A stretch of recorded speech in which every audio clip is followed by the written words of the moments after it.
नमस्कार, good evening. क्या हाल चाल है।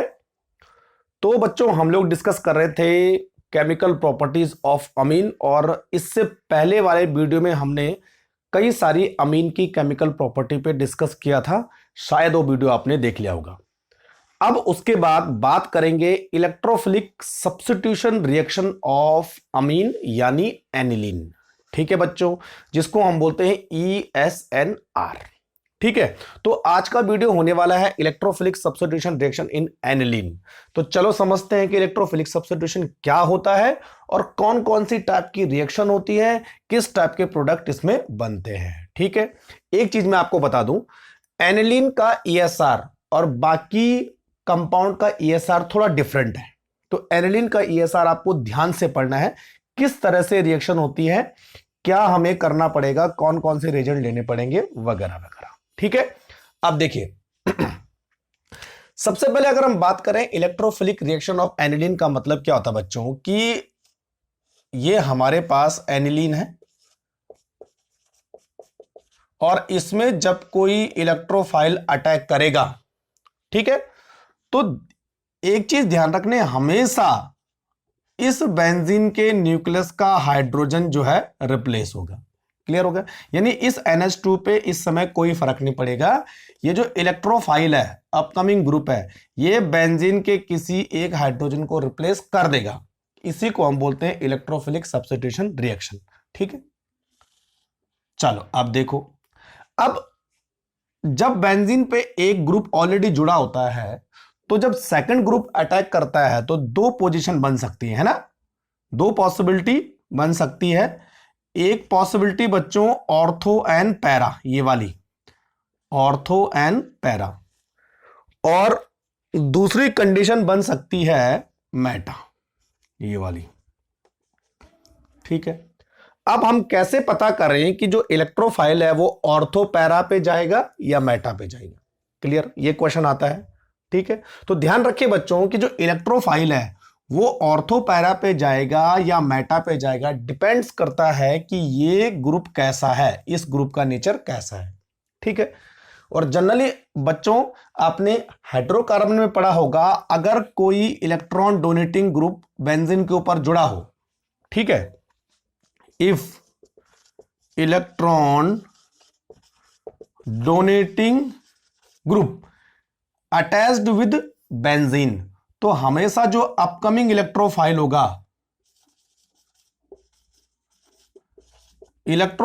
बच्चों, वो हमेशा कौन सी पोजीशन पे आएगा, ऑर्थो एंड पैरा। बस इस चीज का ध्यान रखना। ठीक है, और सौभाग्य से हमारे पास जो NH2 ग्रुप है वो इलेक्ट्रॉन डोनेटिंग ग्रुप है। कौन सा ग्रुप है, इलेक्ट्रॉन डोनेटिंग ग्रुप है, यानी ये बेंजीन रिंग को इलेक्ट्रॉन देता है। तो बच्चों NH2 ग्रुप जब इलेक्ट्रॉन डोनेटिंग ग्रुप है, तो जो इलेक्ट्रोफाइल अटैक करेगा वो हमेशा ऑर्थो एंड पैरा पोजीशन पे पर ही अटैक करेगा। क्लियर हो गया, तो सिंपल सी बात है, NH2 group electron donating group है। अभी इसको डिस्कस करूंगा मैं क्यों है, और इलेक्ट्रॉन डोनेटिंग की वजह से ये ऑर्थो और पैरा पोजीशन पे इलेक्ट्रॉन की डेंसिटी बढ़ा देता है। तो इलेक्ट्रोफाइल कहां अटैक करेगा, ऑर्थो एंड पैरा पोजीशन पे। क्लियर हो गया, तो सिंपल सी बात है, जब एनिलीन का, अब देखिए, जब एनिलीन का हम इलेक्ट्रोफिलिक सब्स्टिट्यूशन करवाते हैं, है ना, तो बच्चों हमें दो प्रोडक्ट मिलते हैं। NH2 तो एज सच वैसे रहेगा, एक हमें मिल जाएगा E ऑर्थो, और बच्चों दूसरा हमें मिलता है NH2NE पैरा। ठीक है, तो पैरा सब्स्टिट्यूटेड एनिलीन और sorry ortho substituted aniline and para substituted aniline दोनों मिल जाते हैं। क्लियर हो गया, तो ऑर्थो और पैरा क्यों हुआ, अब इस पर डिस्कस करते हैं। लेकिन जनरली जितने भी इलेक्ट्रॉन डोनेटिंग ग्रुप होते हैं वो ऑर्थो और पैरा डायटिंग होते हैं, सिवाय हैलोजन के। हैलोजन इसमें एक्सेप्शन है। ठीक है, वो हाइड्रोकार्बन में डिस्कस करेंगे। तो इतना समझ में आ गया। ठीक है, तो ortho and para directing group हमने ये समझ लिया। ठीक है बच्चों, चलो अब नेक्स्ट बारी आती है कि why NH2 is ortho and para directing group. तो ठीक है बच्चों, तो इसका जवाब है, जब हम NH2 ग्रुप को बेंजीन के ऊपर इस तरह से रखते हैं, तो आपको मालूम है NH2 के पास क्या होता है, लोन पेयर होते हैं, ये लोन पेयर रेजोनेंस की वजह से बेंजीन को देगा इस तरह से। तो एनिलीन के कुछ रिजोनेटिंग स्ट्रक्चर इस तरह से बनेंगे। देखो यहां आ गया डबल बॉन्ड, यहां NH2, यहां प्लस चार्ज, यहां माइनस चार्ज, यहां डबल बॉन्ड डबल। ठीक है, अब देखो ये माइनस चार्ज यहां शिफ्ट हुआ, ये बॉन्ड आगे शिफ्ट हुआ। तो इस तरह से इसके रिजोनेंस स्ट्रक्चर बनेंगे और माइनस चार्ज पूरे बेंजीन पर शिफ्ट होता रहेगा, है ना। आप देखिए ये इधर, ये इधर, ठीक है, ये यहां चला गया, ये प्लस चार्ज। ठीक है, अब एक और बनाना है, तो जो इलेक्ट्रॉन लिए थे वापस चले जाएंगे। ठीक है, NH2 डबल बॉन्ड यहां। अब देखिए, तो इस तरह से आप देख सकते हैं कि NH2 ग्रुप के पास लोन पेयर होने की वजह से ये बेंजीन को इलेक्ट्रॉन डोनेट कर रहा है। तो बच्चों यहां पे दिख रहा है आपको, देखो ortho, para and ortho. Ortho, para and ortho पे इलेक्ट्रॉन डेंसिटी बढ़ जाती है, और जब इलेक्ट्रॉन डेंसिटी बढ़ जाएगी तो जो E प्लस है वो हमेशा ऑर्थो पैरा पे ही अटैक करेगा। क्लियर हो गया। तो इन सबको मिला के आप ऐसे भी लिख सकते हैं, ये हुआ हमारा बेंजीन। ठीक है, और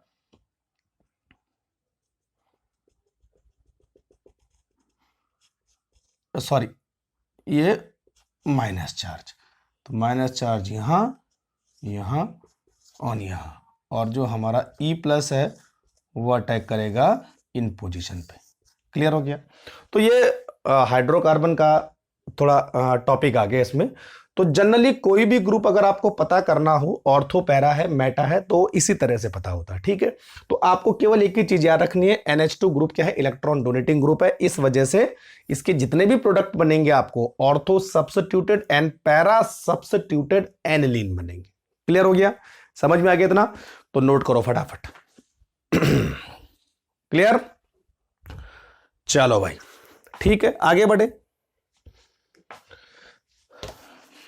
अब आप लोगों ने पढ़ा होगा बच्चों कि जो ऑर्थो पैरा डायरेक्टिंग ग्रुप होते हैं इनका अपना एक तरह का मैग्नीट्यूड होता है, यानी कोई पावरफुल होता है, कोई ज्यादा पावरफुल होता है, कोई कम पावरफुल होता है, वगैरह वगैरह, है ना। ये पढ़ा होगा आपने। तो अगर बच्चों हम NH2 की बात करें, है ना, NH2 ग्रुप, तो इट इज मोस्ट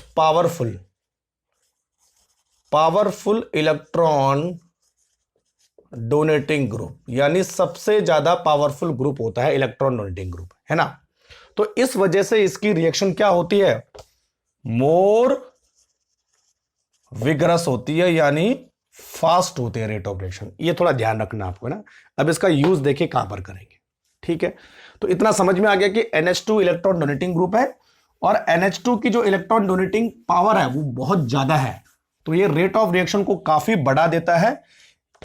ठीक है, जिस वजह से रिएक्शन जो है काफी फास्ट हो जाती है। ठीक है बच्चों, चलो अब देखो कौन कौन सी रिएक्शन हम ESR में पढ़ने वाले हैं। ठीक है, तो यहां पे लिख देते हैं। एक हम पढ़ने वाले हैं बच्चों ब्रोमिनेशन, ठीक है भाई। दूसरी हम पढ़ने वाले हैं नाइट्रेशन, और तीसरी हम पढ़ने वाले हैं सल्फोनेशन। ये तीन इसकी इंपॉर्टेंट रिएक्शन होती है, bromination, nitration and sulphonation. There are 3 electrophilic substitution reaction in aniline. ठीक है बच्चों, चलो तो सबसे पहले बात करते हैं ब्रोमिनेशन की। अब देखो ब्रोमिनेशन, यहां लिख दिया मैंने ब्रोमिनेशन। और जब भी ब्रोमिनेशन होता है बच्चों तो हम किसका यूज करते हैं, Br2। ठीक है, और अगर आपने बेंजीन में देखा होगा तो बेंजीन में ब्रोमिनेशन के साथ Br2 के लिए AlBr3 या FeBr3 यूज होता है, इतना मालूम है आपको। इन दोनों रीजन का काम होता है Br इलेक्ट्रोफाइल को जनरेट करना। लेकिन बच्चों एनिलीन के केस में ये दोनों रिएजेंट यूज नहीं होते हैं, बल्कि सिंपल यहां पर H2O या कोई एक एसिड यूज होता है। तो ये दोनों जो है कैपेबल होते हैं Br2 को इलेक्ट्रोफाइल में कन्वर्ट करने के लिए। ध्यान रखें ना, अब ये मत बोलो कि हमने AlBr3 पढ़ा था या FeBr3 पढ़ा था, यहाँ पे क्यों नहीं है।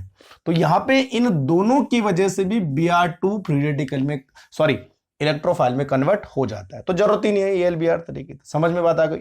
ठीक है, तो ब्रोमिनेशन हम करेंगे Br2 प्लस H2O की प्रेजेंस में। अब देखो, मान लीजिए आपने लिखा है एनिलीन और अब उसका करवा दिया आपने bromination in the presence of H2O। तो बच्चों आप कौन सा प्रोडक्ट मिलेगा? देखिए, Br एंड Br का लगने वाला है, ऑर्थो एंड पैरा पे लगेगा। लेकिन एज एक्सपेक्टेड हम ये समझते हैं कि एक ऑर्थो और एक पैरा बनेगा, लेकिन बच्चों यहां पे मोनो सब्स्टिट्यूटेड प्रोडक्ट बनने की बजाय ट्राई सब्स्टिट्यूटेड प्रोडक्ट बन जाता है, और जिसका नाम है 2,4,6 ट्राई ब्रोमो एनिलीन, और एक तरह का ये व्हाइट पाउडर होता है, solid substance, white crystalline powder. ठीक है, ट्राई ब्रोमो एनिलीन। तो यानी आपको ऑर्थो ब्रोमो ये सब वाला नहीं मिलेगा, है ना। कई बार पूछा भी जाता है बच्चों, ये ध्यान रखना, Br और प्लस Br, जैसे हम बोलते हैं कि ये वाला, यानी ortho bromo aniline and para bromo aniline आपको नहीं मिलता है, बल्कि क्या मिलता है, एक ब्रोमीन की जगह एनिलीन पे 3 ब्रोमीन लग जाते हैं। बिल्कुल बिल्कुल बिल्कुल ध्यान रखें ना। तो ये नहीं मिलेगा, बल्कि क्या मिलेगा आपको, ये वाला कंपाउंड मिलेगा। ठीक है, अब सवाल यह है कि ये 3 ब्रोमीन क्यों लगे, क्यों एक ब्रोमीन या 2 ब्रोमीन क्यों नहीं लगे? तो उसका रीजन है बच्चों, इस NH2 की एक्टिविटी, अभी मैंने बोला था, है ना। तो अब आपको पूछा जाए कि क्यों जो है ट्राई ब्रोमो डेरिवेटिव बनता है बजाय सिंगल ब्रोमो डेरिवेटिव के, तो इसका रीजन है बच्चों कि NH2 is highly activating group. तो ये बेंजीन को इलेक्ट्रॉन सप्लाई करता है बहुत ज्यादा, और जिस वजह से रेट ऑफ रिएक्शन काफी बढ़ जाता है। और जब बच्चों रेट ऑफ रिएक्शन बढ़ेगा तो मोनो ब्रोमो एनिलीन बनने की बजाय 1,2,4,6 ट्राई ब्रोमो एनिलीन बढ़ जाएगा। तो बस सिस्टम वही है, इलेक्ट्रॉन डोनेशन इतना ज्यादा हो रहा है कि रेट ऑफ रिएक्शन फास्ट हो रहा है, बेंजीन की एक्टिविटी बढ़ रही है, तो मोनो ब्रोमो डेरिवेटिव की बजाय ट्राई ब्रोमो डेरिवेटिव बन जाता है। क्लियर हो गया? ठीक है, समझ में बात आ गई। तो NH2 का एक्टिवेटिंग नेचर, विग्रस एक्टिवेटिंग नेचर ही ट्राई ब्रोमो डेरिवेटिव बना रहा है। क्लियर हो गया? ठीक है, अब दूसरा सवाल कि अगर आपको केवल एक ब्रोमीन चाहिए एनिलीन पर, है ना, केवल एक ब्रोमीन चाहिए एनिलीन पर, तो क्या करोगे? एक ब्रोमीन, अब हमने एक ब्रोमीन लाना है। ठीक है बच्चों, तो ध्यान रखना, तो हमें क्या करना पड़ेगा, इस NH2 ग्रुप को जो हमारा ये एक्टिवेटिंग है इसको थोड़ा स्लो करना पड़ेगा, decrease the activity of NH2 group, क्योंकि ज्यादा एक्टिवेट है। ठीक है, देखो, if we want mono bromo derivatives, ठीक है, so we have to decrease the activity of NH2 group. बस ये कहानी है ना। तो हमें क्या करना है, जो NH2 ग्रुप ज्यादा एक्टिवेट हो रहा है इसको, एक्टिविटी को स्लो करना है। क्लियर हो गया? ठीक है, अब देखो, अब इसकी एक्टिविटी को स्लो करने का क्या तरीका है? There is a one method the known as acetylation. कई बार पूछा भी जाता है कि NH2 ग्रुप की एक्टिविटी को कम करने का क्या तरीका है? तो बच्चों, NH2 ग्रुप की एक्टिविटी को कम करने का तरीका है एसिटाइलेशन।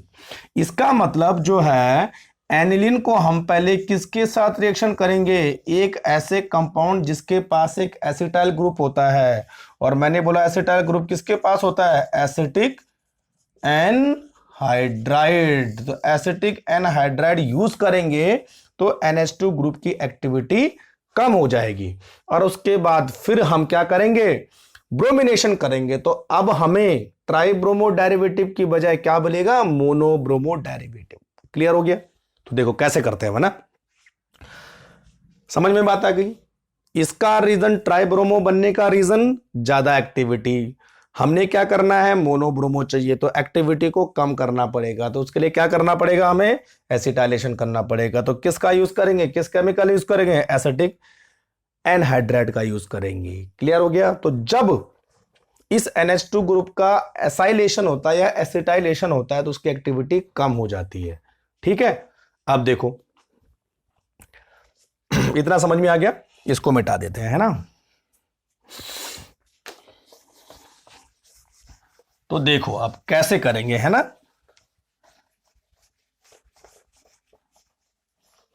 अभी इसको रहने दो। यहां पे हमने लिखा एनिलीन, यहां चला हमारा एनिलीन। और एनिलीन का बच्चों सबसे पहले करेंगे एसिटाइलेशन। तो ये हमारा एसिटिक एनहाइड्राइड है और हम यहां पर एक बेस यूज करते हैं पिरिडीन। ठीक है, मालूम है सबको, है ना। तो यहां से बच्चों क्या होगा, देखो यहां से H, तो इतना ग्रुप रिमूव हो जाएगा। तो क्या निकला, -CH3COOH, एसिडिक एसिड निकल गया और COCH3 यहां पर लग गया। तो हमें एक नया कंपाउंड मिल गया NHCOCH3। ये this is called acid anilide. इसको हम एसिड एनिलाइड बोलते हैं कॉमन लैंग्वेज में, एसिड एनिलाइड। और इसका IUPAC नाम होगा N-फिनाइल इथेनामाइड। क्लियर हो गया, कल के वीडियो में डिस्कस किया था, इससे पहले वाले में। तो दोनों लिख लेता हूं मैं, N-फिनाइल इथेनामाइड।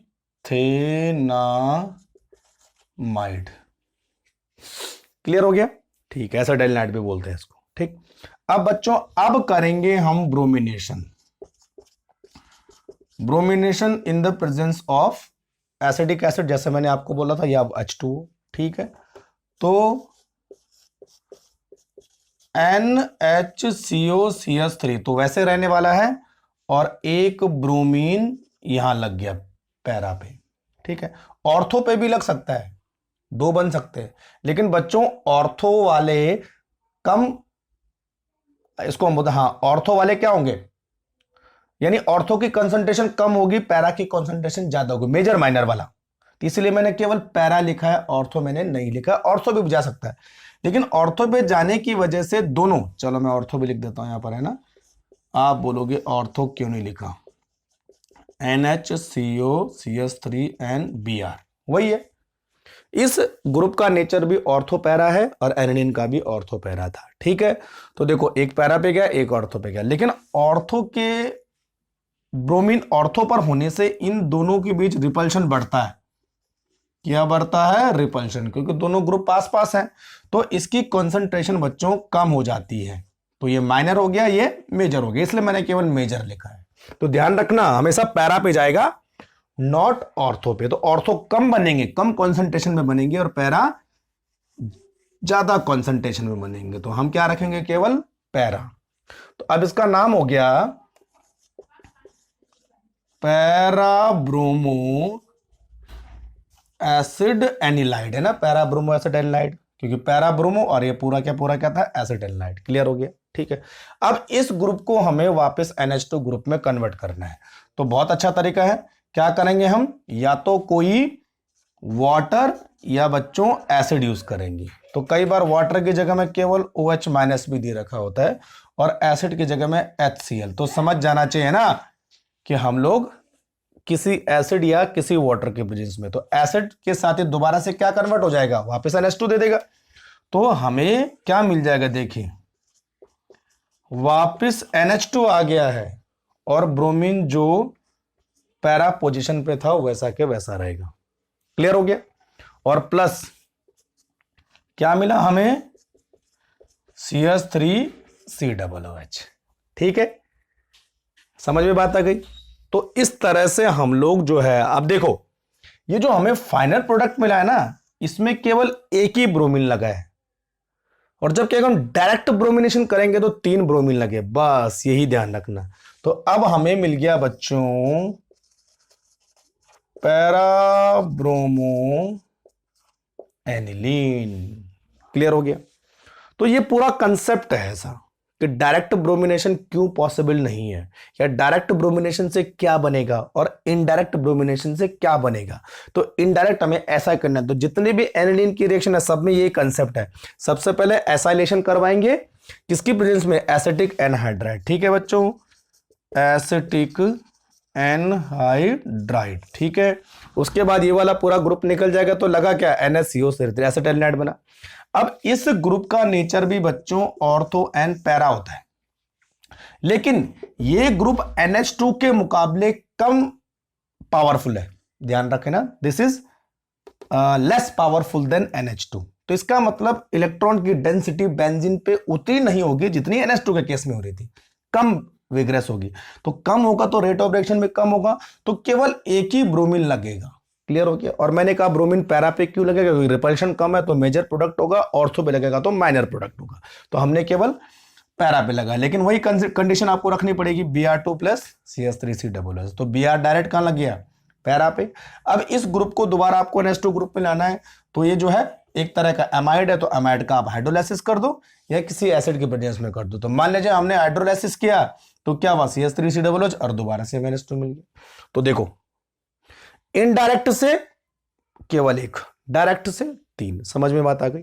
ठीक है, तो देखो इसको, ये कॉन्सेप्ट आपको पकड़ के चलना है, बस इतना समझ में आ गया तो बहुत काम बन जाएगा आपका, है ना?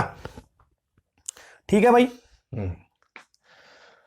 हाँ, तो ये कहानी है ब्रोमिनेशन की। ठीक है बच्चों, अब बात आती है कि क्यों हमारा ये जो एसिड एनिलाइड ग्रुप है NH2 से कम पावरफुल क्यों है। ठीक है, तो देखो,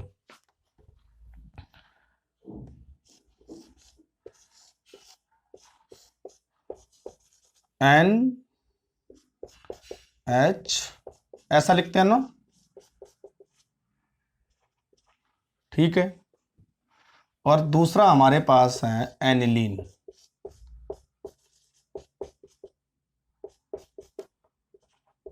सही है, दोनों की इलेक्ट्रॉन देने की कैपेसिटी को हम चेक करते हैं। तो बच्चों एनिलीन जो है पूरे के पूरे इलेक्ट्रॉन बेंजीन को सप्लाई करेगा, तो इलेक्ट्रॉन डोनेशन पावर सबसे ज्यादा होगी। क्लियर हो गया? लेकिन इस केस में अगर हम एनिलीन को जो है एमाइड फॉर्म में ले आए, तो बच्चों एनिलीन के कुछ इलेक्ट्रॉन जो है इस एमाइड ग्रुप की तरफ भी चले जाते हैं, देखिए, और कुछ इलेक्ट्रॉन ये बेंजीन को देता है। ध्यान रखें, है ना? यानी इलेक्ट्रॉन की जो अवेलेबिलिटी है, availability of electron is less, कम हो गया ना इन दिस कंपाउंड, लेकिन यहां अवेलेबिलिटी ज्यादा है, कहीं और शिफ्ट नहीं हो रहा है। तो अवेलेबिलिटी ज्यादा है तो इलेक्ट्रॉन डोनेशन ज्यादा होगा, रेट ऑफ रिएक्शन भी ज्यादा होगा।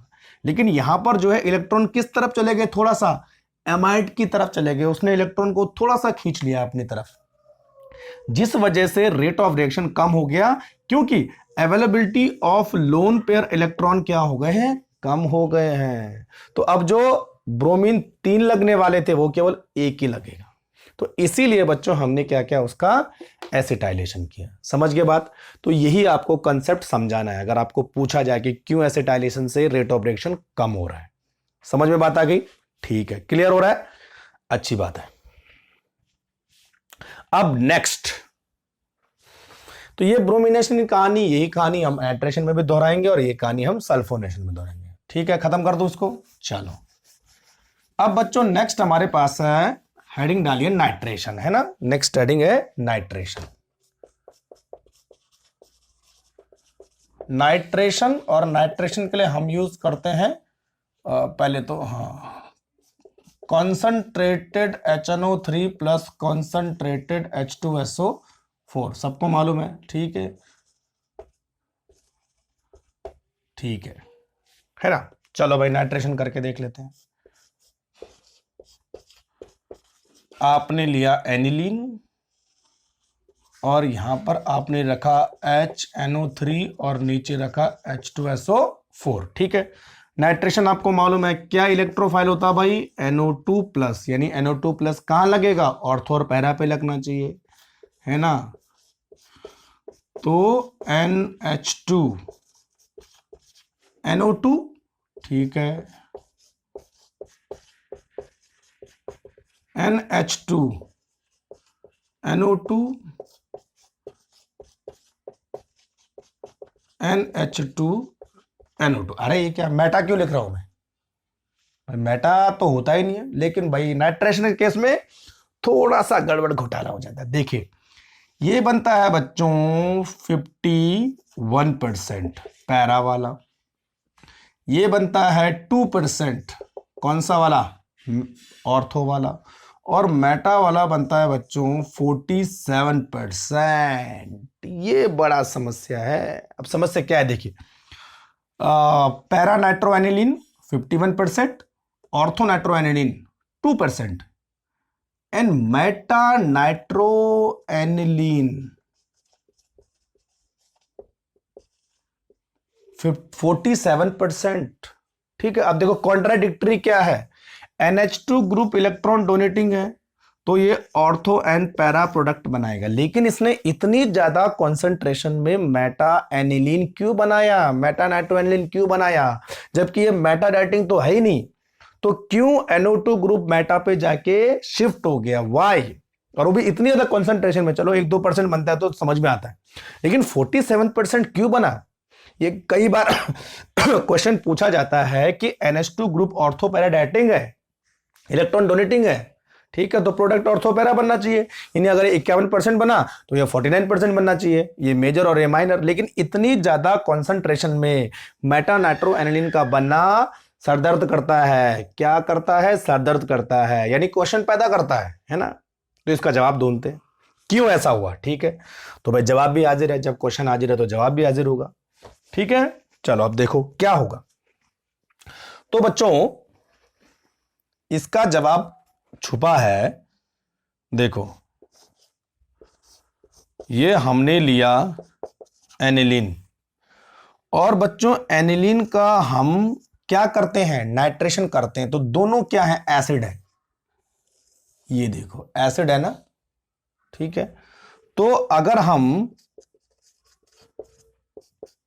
इसका नाइट्रेशन करेंगे तो आपको क्या मिलेगा, NO2 और प्लस, इसको तो हटा देते हैं यहां से, है ना, NO2। तो इस बार मैंने क्या किया, दोनों को एक ऑर्थो और एक पैरा पे ले लिया, लेकिन मेटा भी बनता है। अब बच्चों मेटा बनने का रीजन क्या है, ये देखिए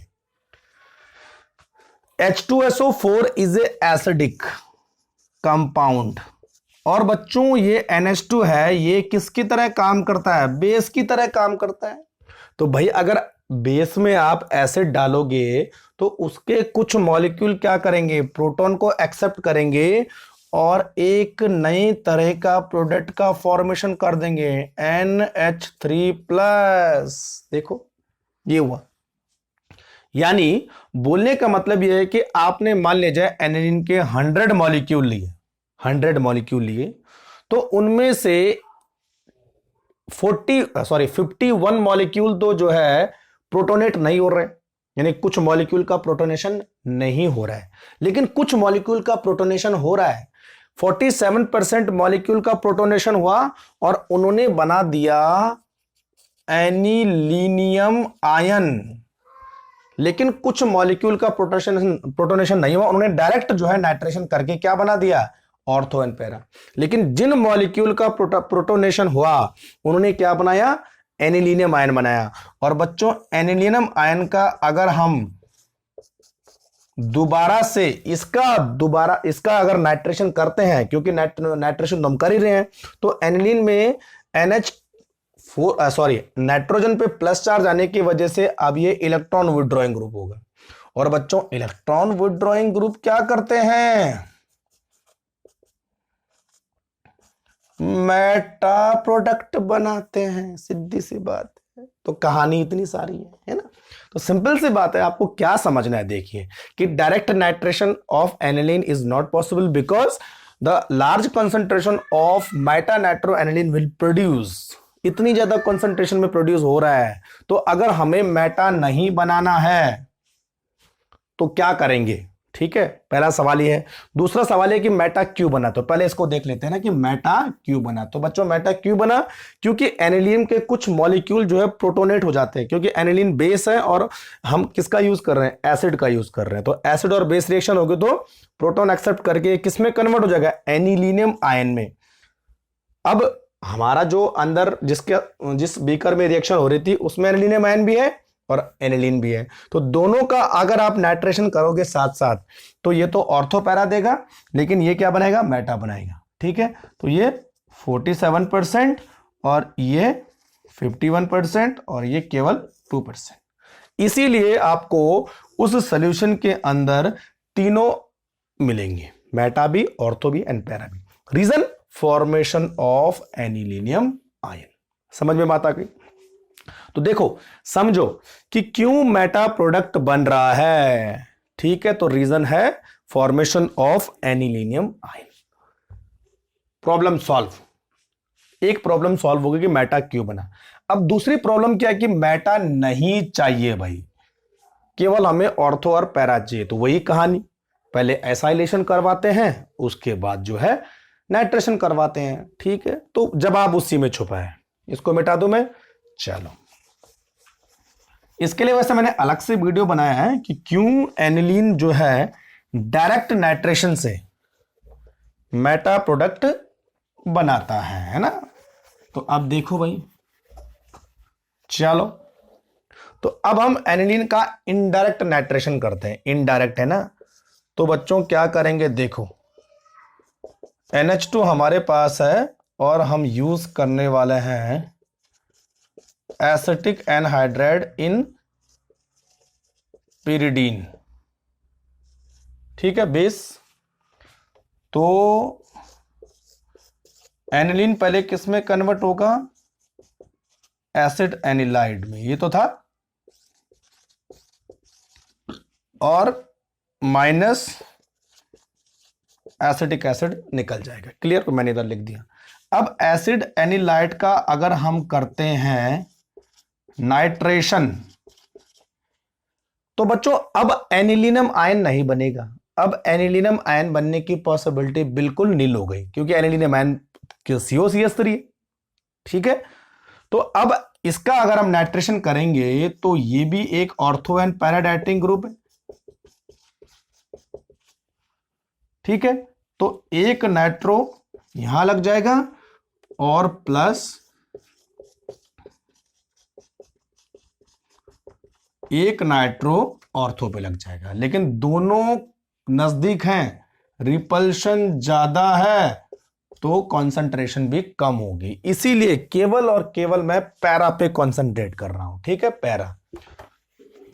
ठीक है बच्चों, तो मैंने केवल पैरा लिखा, तो इसका नाम होगा para nitro acid anilide. Para nitro acid anilide. ठीक है, और अब इस ग्रुप को हटा के हमें किस में कन्वर्ट करना है, इसको हमें दोबारा से NH2 ग्रुप में कन्वर्ट करना है। तो कहानी कितनी सारी है, आप इसका कर दो हाइड्रोलाइसिस। ठीक है, तो देखो NH2 ग्रुप में कन्वर्ट हो गया और ये NO2। क्लियर हो गया, और प्लस एसिटिक एसिड। समझ में बात आ गई। तो अब हमें केवल पैरा नाइट्रो एनिलीन प्रोडक्ट मिलेगा, अब कोई मेटा वाला नहीं बनेगा। क्लियर हो गया। तो मेटा नहीं बनाना है तो इनडायरेक्ट नाइट्रेशन करना पड़ेगा। अगर डायरेक्ट नाइट्रेशन करोगे तो आपको 47% मेटा मिलेगा। ये ग्रुप बनने की वजह से एसिड की रिएक्शन होने से नॉट फॉर्म एनिलीनियम आयन। अब एनिलीनियम आयन बनने की पॉसिबिलिटी है ही नहीं, ठीक है, इसीलिए जो है एनिलीन आयन अगर नहीं बनेगा तो मेटा डाइटिंग प्रोडक्ट भी नहीं होगा, तो मेटा नाइट्रोएनिलीन भी नहीं बनेगा। क्लियर हो गया, कंसेप्ट क्लियर? ठीक है, तो ये कहानी नाइट्रेशन में पूछी जाती है, समझ में बात आ गई?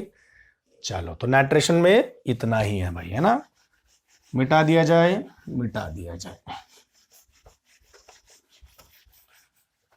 अब लास्ट बात करते हैं बच्चों, सल्फोनेशन। और हम सल्फोनेशन में यूज करते हैं कॉन्सनट्रेटेड H2SO4, या कई बार दिया होता है फ्यूमिंग H2SO4, लेकिन फ्यूमिंग की जरूरत नहीं पड़ेगी, ठीक है, कॉन्सनट्रेटेड H2SO4 से काम हो जाएगा यहां पर, ठीक है। और यहां पर जो हमारा SO3H प्लस ये इलेक्ट्रोफाइल है इस समय, है ना, क्लियर हो गया? चलो भाई करवा लेते हैं। अब देखो कहानी क्या है ना, कहानी इतनी भर है, हमने लिखा एनिलीन और प्लस H2SO4। अब देखो बच्चों, ये हुआ बेस, ये हुआ एसिड, तो पहले एसिड और बेस रिएक्शन करेंगे, है ना। तो जब एसिड और बेस रिएक्शन करेंगे तो यहां का प्रोटॉन यहां चला जाएगा, तो इसको आप ऐसे भी लिख सकते हैं H प्लस HSO4 माइनस, बात एक ही है ना, या H2SO4, तो ये प्लस सीधे इसके लोन पेयर पर अटैक करेगा तो हो जाएगा NH3 प्लस और HSO4 माइनस, ये तो ये एक तरह का क्या बना, सॉल्ट बन गया। समझ में आएगा? देखो ध्यान से देखो किस तरह से हो रहा है, एक तरह का क्या बन गया, ये सॉल्ट बन गया, ठीक है, एसिड बेस रिएक्शन, क्लियर। अब बच्चों अगर हम इसको 443 से और 473 केल्विन थोड़ा सा हीट करते हैं तो यहां से अब एक वाटर मॉलिक्यूल निकल जाएगा और ये पूरा के पूरा ग्रुप कहां शिफ्ट हो जाएगा, पैरा पर। तो देखो, तो ऊपर तो रह गया केवल NH2, देखो यहां से H और यहां से OH, तो नीचे बचा SO3H, बरोबर। देखिए वाटर मॉलिक्यूल निकल गया है ना पूरा के पूरा, ठीक। तो एक H यहां से और एक H इधर से, SO3H, तो ये तो OH और H इधर से, बैलेंस कर लीजिए, ठीक। अब इसका नाम है बच्चों sulphanilic acid, this compound is called sulphanilic acid. और अगर इसका IUPAC नाम देखा जाए तो ये मेन ग्रुप हो गया, तो para amino benzene sulphonic acid, ये भी लिख सकते हैं आप, para amino benzene sulphonic acid या सल्फेनिलिक एसिड। सल्फेनिक निलिक निलिक है, सल्फेनिलिक, हाँ सल्फेनिलिक एसिड, ठीक है भाई, समझ में आ गया। अब बच्चों देखो, ये एक ऐसा ग्रुप है जो एसिडिक नेचर का है और एक ये ऐसा ग्रुप है जो बेसिक नेचर का है ना, समझ में ये बात। जैसे अमीनो एसिड होते हैं, एसिड और बेस, तो जब किसी कंपाउंड में दोनों ग्रुप होते हैं एसिड और बेस, तो इसका H जो है इधर ट्रांसफर हो सकता है, ठीक है। तो देखिए अगर नीचे वाले SO3H का H ऊपर ट्रांसफर हो गया तो ये बन गया NH3 प्लस और नीचे हो गया SO3 माइनस। ये भी सल्फेनिलिक एसिड है, लेकिन इसको हम बोलते हैं zwitter ion of sulphanilic acid. Zwitter ion मतलब वो कंपाउंड जिसमें प्लस और माइनस दोनों चार्ज होते हैं, उसको हम बोलते हैं ज्विटर आयन, जैसे अमीनो एसिड में होता है, क्योंकि उसमें अमीनो ग्रुप भी होता है और कार्बोक्सिलिक एसिड भी ग्रुप होता है, तो अमीनो एसिड ज्विटर आयन की फॉर्म में बना रहते हैं। उसी तरह जो है ये सल्फेनिलिक एसिड में भी एसिड और बेसिक ग्रुप आने से ये ज्विटर आयन की फॉर्म में आ सकता है, ठीक है। तो इस तरह से कहानी चलती है सल्फोनेशन में, ठीक है। चलो नोट कर दिया। तो ये 3 हो गया हमारे पास ESR। अब बच्चों इसमें एक कई बार पूछा भी जाता है कि दो तरह की ESR होती है, और होती है दो तरह की ESR, कौन कौन सी आपने पढ़ी होगी? Friedel Crafts acylation and Friedel craft alkylation, सब लोग जानते हैं दो।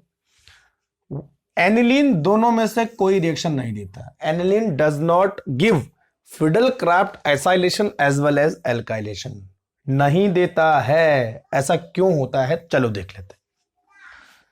तो कई बार पूछा जाता है कि एनिलीन क्यों फ्रीडल क्राफ्ट रिएक्शन नहीं देता है। तो बच्चों, अगर आपने हाइड्रोकार्बन अच्छी तरह पढ़ा होगा, तो जब भी हम फ्रीडल क्राफ्ट रिएक्शन पढ़ते हैं तो हम एक कंपाउंड का यूज करते हैं, एल्यूमिनियम क्लोराइड, AlCl3।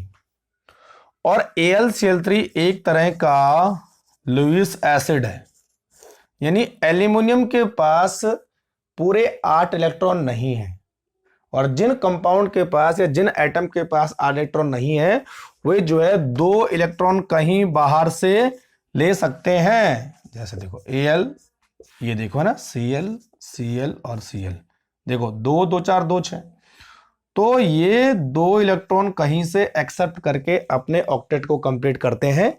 ऐसे मॉलिक्यूल को हम बोलते हैं लीविस एसिड। तो AlCl3 क्या है? एक तरह का लीविस एसिड है। तो हमारी मजबूरी है भाई, फ्रीडल क्राफ्ट रिएक्शन करनी है तो हमें AlCl3 लाना ही पड़ेगा। तो अगर जैसे ही हम AlCl3 के साथ इसकी रिएक्शन करते हैं तो AlCl3 हो गया लीविस एसिड, यानी इलेक्ट्रॉन डेफिशिएंट। और बच्चों NH2 के पास, बिल्कुल देखो AlCl3 की चीज है, ये हो गया लीविस बेस। तो अब कहानी देखो, इसके पास इलेक्ट्रॉन की कमी है, इसके पास इलेक्ट्रॉन ज्यादा है, तो ऑब्वियसली ये इलेक्ट्रॉन कहां शिफ्ट हो जाएंगे? AlCl3 को शिफ्ट हो जाएंगे। तो दोनों इलेक्ट्रॉन जब AlCl3 के पास चले गए तो NH2 के पास क्या बचा? कुछ भी नहीं। तो NH2 अब बेंजीन को इलेक्ट्रॉन दे ही नहीं सकता है। तो एक नया इस तरह का कुछ हमें एडक्ट देखने को मिलेगा, NH2AlCl3, और AlCl3 पे आ जाएगा माइनस और NH2 पे आ जाएगा प्लस चार्ज, इस तरह का एडक्ट, ठीक है। अब बच्चों, ये जो ग्रुप बेंजीन के ऊपर लगा है, it is highly deactivating group, deactivating group, यानी इसके पास इलेक्ट्रॉन अब ही नहीं है इनके पास, तो किसको देगा भाई? तो ये बेंजीन रिंग को इतना डीएक्टिवेट करेगा, इतना डीएक्टिवेट करेगा कि रेट ऑफ रिएक्शन एकदम मतलब बहुत कम हो जाएगा रेट ऑफ रिएक्शन। तो जो रिएक्शन एक दिन में होनी थी, वो 1 महीने में होगी। तो क्या फायदा उस रिएक्शन को करा के? इकोनॉमिकली फिजिबल नहीं है, ठीक है। तो इसीलिए बच्चों फ्रीडल क्राफ्ट रिएक्शन एनिलीन नहीं देता है। तो लिखना क्या है कि एनिलीन क्यों फ्रीडल क्राफ्ट रिएक्शन नहीं देता है? तो रीजन है बच्चों कि in the Friedel Crafts reaction we used AlCl3, और AlCl3 क्या है? एक तरह का लीविस एसिड है, और जो हमारा एनिलीन है वो क्या है? लीविस बेस है। तो लीविस बेस और लीविस एसिड के बीच रिएक्शन होती है, यहां से इलेक्ट्रॉन पेयर किसकी तरफ जाते हैं? AlCl3 की तरफ जाते हैं, और एक नया एडक्ट हमें मिल जाता है इस तरह का। अब जब ये ग्रुप जो है बेंजीन के ऊपर जुड़ा होता है, तो आपको क्या लिखना है? It is very very very highly deactivating group. It decrease electron density on benzene ring. Benzene ring पे इलेक्ट्रॉन डेंसिटी कम करेगा, क्योंकि जो इलेक्ट्रॉन विड्रॉइंग ग्रुप होते हैं या डीएक्टिवेटिंग ग्रुप होते हैं, वह बेंजीन पे इलेक्ट्रॉन डेंसिटी को कम करते हैं। और जब बच्चों बेंजीन पे इलेक्ट्रॉन डेंसिटी कम होती है तो रेट ऑफ रिएक्शन भी कम होता है। तो इसीलिए जो है आगे फर्दर रिएक्शन नहीं होगी। Hence, aniline do not give Friedel Crafts reaction. समझ में बात आ गई? ठीक है। तो ये पूरी कहानी थी electrophilic substitution reaction in aniline, bromination, nitration, sulphonation, why not give Friedel Crafts reaction. समझ में बात आ गई? ठीक है, चलो तो इतना हो गया। अब इसके आगे डायजोनियम सॉल्ट है, लास्ट लेक्चर होगा, एनिलीन लगभग पूरा हो जाएगा। ठीक है, कोई चीज की दिक्कत आती है तो आप मुझे कमेंट बॉक्स में लिख सकते हैं। Thank you very much.